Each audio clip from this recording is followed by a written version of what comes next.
And this is where you simply invite the prospect to buy the product or the solution that you're selling. You just invite them to buy it. Hi guys, thanks for coming to my channel. This is where we're going to be looking at audiobooks and how we can improve what we can do and what we can learn from some of the best audiobooks in the world. And I want to let you in on a little secret. If you're not a fast reader, I'm not either. And what we're going to be doing is we're going to be conquering that with audiobooks. We can listen to the audiobooks. I'll show you how, and if you have any questions, let me know. So let's get into this. I look forward to going on this journey with you. Wow. Now, Brian Tracy said that his favourite invitational close is, why don't you give it a try? Why don't you give it a try? So when you say this, you're suggesting that it's no big deal. Why don't you give it a try? You can try it out. It's no big deal. If you don't like it, you can always change your mind. That's what you're implying with this closing technique. Why don't you give it a try? So imagine if you were selling cars, you could say, why don't you give it a try? You're suggesting that you could try it and it's no big deal. If you don't like it, you can try something else. Why don't you give it a try is a very subtle way of telling people that they still have their options open. They can make a decision one way or another.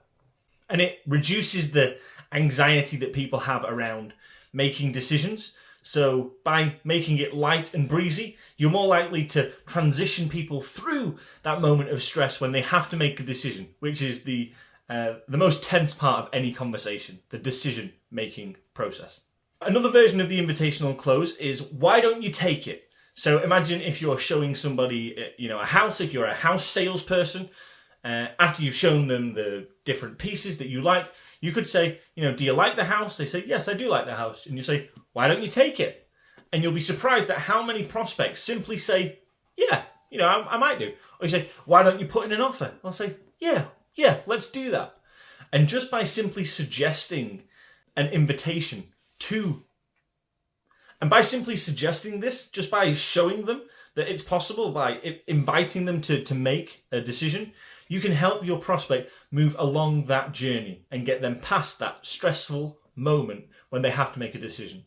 He gives an example of how a real estate salesman saw that his sales increased almost 40% just by using this technique. He'd ask a trial closing question first, like, what do you think about the house? Do you like it?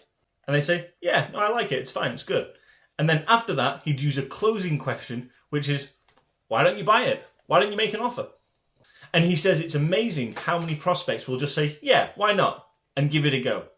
Now, a couple of more invitational closes are, how many would you like? Or what colour would you prefer? Or would you like to get started on this right away? Is this what you had in mind? In other words, you're inviting the prospect to essentially make a decision. Is this what you had in mind? Is this the colour that you'd like? Would you like to get started straight away? Is this exactly what you're looking for? Those kind of questions that lead and invite your prospect to that next step. He says the one thing that you shouldn't do is present, and then come to the end of your presentation and say, well, what do you think? You should at least be asking questions throughout, so by the time you get to the end of your presentation, you already know one way or another roughly what you think they're going to do. And when you understand, what they're going to do, so do you like this house? Yes, I like it. Why don't you make an offer? Do you like this product? Yes. Which colour would you like? Which version would you want to order? Do you want to get started straight away? These are all versions of the invitational close, where there's two salespeople. One comes back to the office and says, boy, I had a lot of great conversations today. And the other salesperson says, yeah, I didn't make any sales either. Ha ha ha ha ha ha. Because it's not about the conversations, it's about the closes and making the sales. So you can use these invitational closes to progress your deals, and ultimately, if you can't get them closed, you can find out what the real objections are. Now, you have to remember that you don't offend people by asking them to make a buying decision.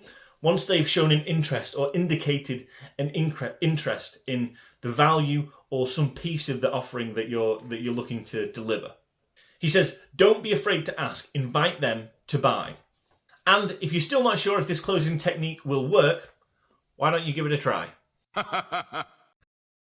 Thanks for watching, guys. Don't forget to like, share, and if you wanted to subscribe, that'd be fantastic. We're going to be doing a new closing technique every single day. So if you're in sales, if you're not in sales and you just want to get your way a little bit more, you can use these closing techniques to help understand how to get what you want. And if you can't do that, at least you can understand what the blockers are, so you might be more successful next time. Thanks for watching, and I'll see you tomorrow.